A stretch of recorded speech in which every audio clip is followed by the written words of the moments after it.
Brett Pontecorvo here at mainstageableton.com. Something that I hear new Ableton users talk about all the time is how they miss all of their presets from Mainstage and from Logic. And so today, what I'm going to do is I'm going to show you one of my favorite presets and what I do to it to make it the most awesome that it can possibly be and really take advantage of all of the features that Ableton has to offer that gives it a leg up, that makes it special. So let's jump in.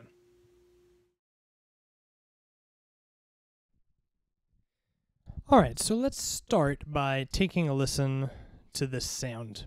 So we'll navigate over here to the categories area. And we'll navigate to instruments, wavetable, synth keys, and our Juno organ wave. Alright, so let's listen to what that sounds like.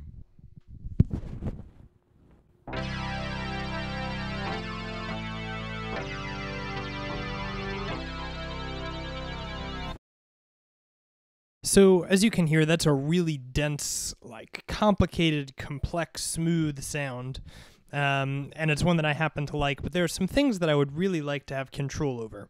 I would like to have control over the attack, how long it takes to go from silence to full volume, and the release, how long it takes to go from full volume to absolute silence. I'd love to be able to control how much high end is allowed to come out, and with synthesizers, I think it's always nice to have some sort of a control over a rhythmic element, and so I would love to have an LFO mapped to the volume of the synth. So let's check out how to do that using macros. So to get started, you can click over here on your device and just hit Command G, and that's going to really quickly pop it in an instrument rack, and then you'll want to select this button here so that you can see your macros. And now we can hit Map, Attack, Macro 1, and then we can do the same with Release. So now both the attack and the release are mapped to Macro 1. Now, there's some values that I like to use that work really well, but you can play with these a little bit to get something that works for you.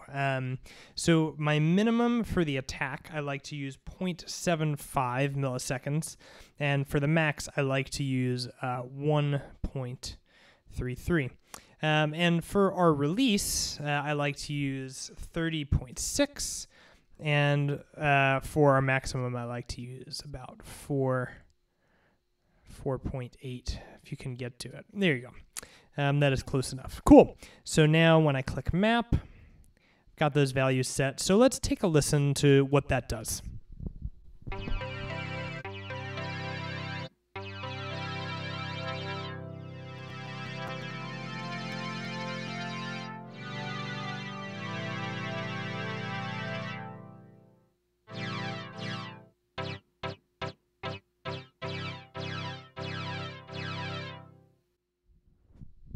So as you can hear, that really sort of changes the vibe of what's happening, and that's just one of the things that I like to have control over. So now let's go ahead and set the filter frequency of frequency 2 to this macro here. So we can do that by clicking Map, this frequency, and Map.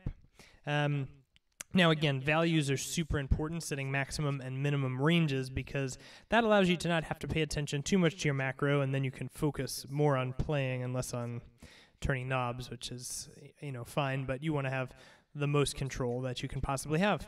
So I like to set my minimum to about 3.5, let's say.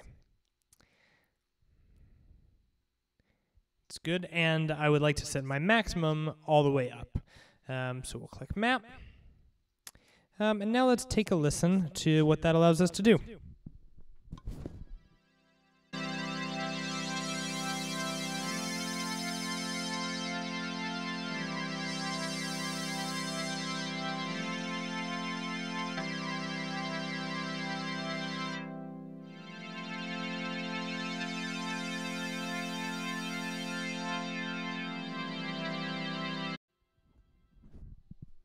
So that's a really nice feature, to just be able to add some juicy buzz to the top of what you're doing.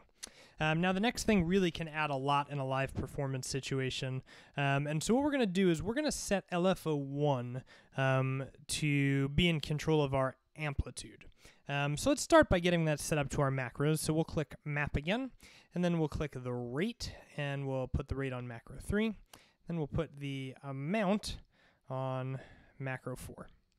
And we're just going to leave that for a hot second because right now LFO1 is not actually set to control our amplitude. So we'll need to navigate over here to where it says amp, and you'll click LFO1, and I like about -85 for the amount there. Yeah, and so that does change a couple of other things here that the LFO is operating, but I will say that it is worth it for the effect that you get.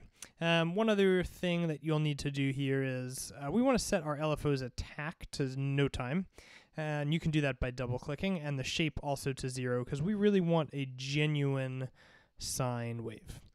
So now check out what happens when I play with the rate and the LFO amount.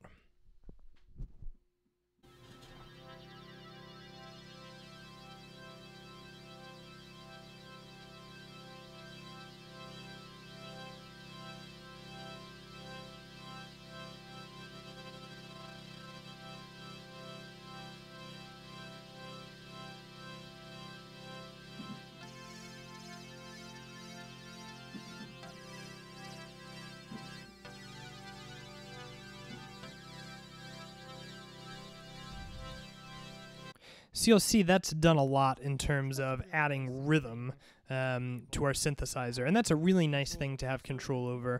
And these are just a few of your options. You can really map these macros to anything, but making use of them allows you to go from a decent preset that does an okay job to an excellent preset that you've altered to be an instrument that you can play and manipulate while you're playing, which is one of Ableton's biggest strong points and one of the things that I find so attractive about it. All right, if you are new to Ableton, head over to my website at mainstagetoableton.com/go to get your free copy of the Fast Track patch list guide that'll have you up and running with a Mainstage style patch list in Ableton Live in no time at all. And to stay up to date with all of the content that's coming out here, you can subscribe to our YouTube channel as well. I can't wait to connect with you, and I hope to see you there.